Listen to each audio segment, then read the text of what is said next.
Use to unclog pores gently without harsh chemicals that can strip skin of natural oils.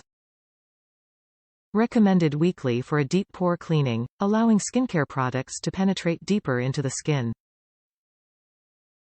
Use smaller end for use on and around nose and larger end for use on chin and forehead. Start with clean, freshly washed skin. Do not use on skin that has not been washed or has makeup applied. This can drive dirt and bacteria further into the pores. Use warm water or steam to help open pores. Hold the tool using your thumb and index finger in the middle at a 45-degree angle to your skin and the curved side facing upward. Hold skin taut with opposite hand. Press down lightly and push upward to force dirt, oil and debris from pores. Use large end on forehead and chin.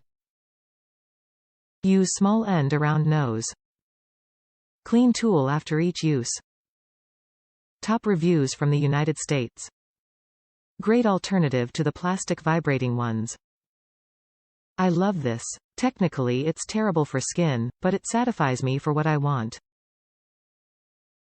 Your face will be red, and it can cut you if you accidentally let it bounce, but having only used it once, it was satisfying. Can't wait to try it out when I don't have anywhere to be and can beat my skin into submission.